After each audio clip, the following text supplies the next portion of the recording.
third wave of coronavirus infections and slow vaccination are causing widespread anger and worry in Africa. Thousands of protesters took to the streets of South Africa's capital Pretoria to demand a faster vaccine rollout. Infections are rising sharply in the continent's worst-hit country, driven by the highly contagious Delta variant. South Africa is approaching 2 million recorded cases and has already suffered nearly 60,000 deaths. The government has raised the health alert to level 4, the last stage before a total lockdown. All gatherings except funerals are prohibited, schools are shut, and an overnight curfew extended by an hour. President Cyril Ramaphosa justified the measures to battle what he called this devastating wave. We don't know how long this one will last, but indications are that it could last longer. The situation has been deteriorating across the continent since mid-May, with the arrival of new vaccine deliveries slowing to a trickle. Less than 1% of the continent's population is fully vaccinated, according to the World Health Organization. With rapidly rising case numbers and increasing reports of serious illness, the latest surge threatens to be Africa's worst yet. The epidemic is resurging in 12 African countries, and we are closely monitoring rising cases in another 14. The resurgence is piling pressure on already struggling hospitals, like in Tunisia. Beja is one of 4 regions where a new lockdown is in place. With 80 beds equipped with an oxygen source, almost the whole hospital has been converted into a COVID ward, including all hospital departments.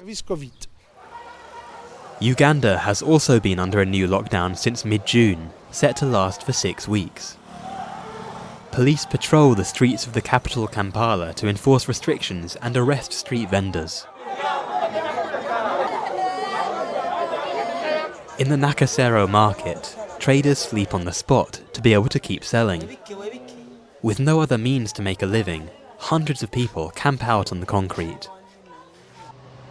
Daily cases have increased in the past 3 weeks from fewer than 100 to more than 1,700, and hospitals are in desperate need of oxygen.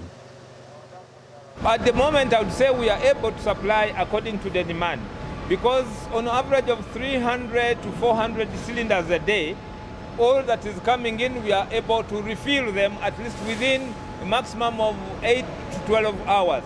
Before COVID, we could produce maybe like for 40 to 50 cylinders, depending on the demand. In Uganda, as elsewhere, limited supplies and apathy are behind low vaccination levels. Africa is the world's second least affected continent after Oceania, but health experts warn over future risks if Africans are not vaccinated.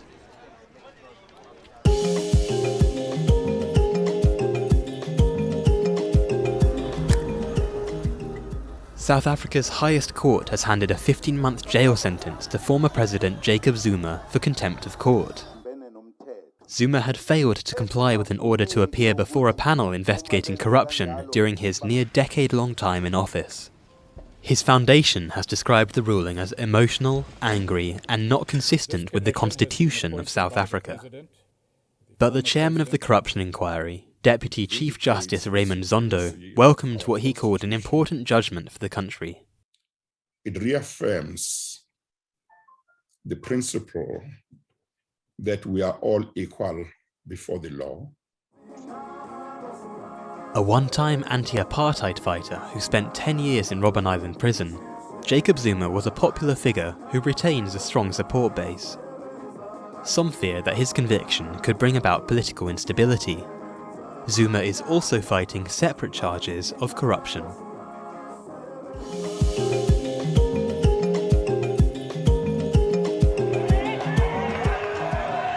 Ivory Coast's ex-president Laurent Gbagbo received a hero's welcome as he returned to his home village of Mama. We were very happy to see our president Laurent Gbagbo again. We were delighted to have him with us on top form. He really reassured us. We're happy to see him and it's very exciting. 10 days after his return on June 17th, following 10 years of absence, Gbagbo addressed his acquittal of crimes against humanity by the International Criminal Court. It's ludicrous. They had to eliminate an inconvenient man, an inconvenient competitor, so they sent me there. Gbagbo had faced charges stemming from violence that claimed around 3,000 lives following his refusal to concede electoral defeat in 2010.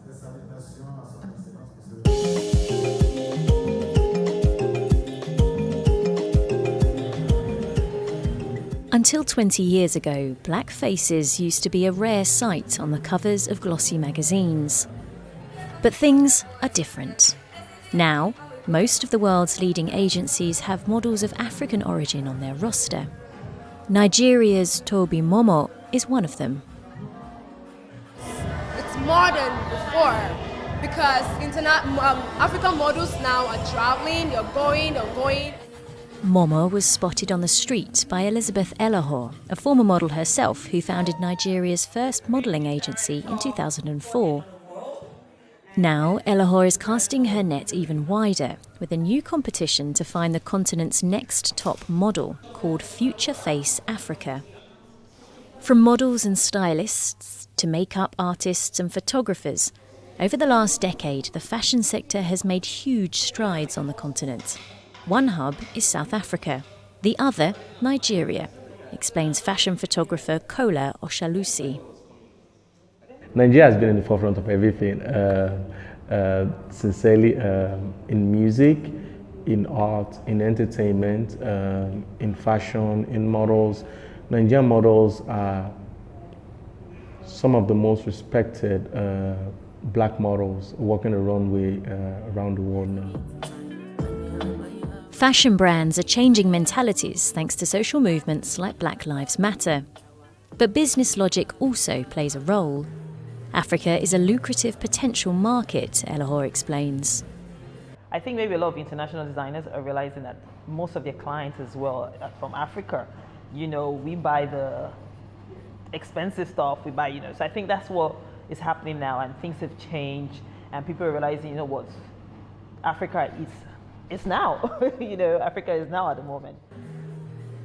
Future Face Africa will scout for talent over social media, then visit 4 countries for in-person casting. The 12 finalists will be announced in September. The winner will receive a 2-year contract with a major international agency and the ticket to a new life on global catwalks.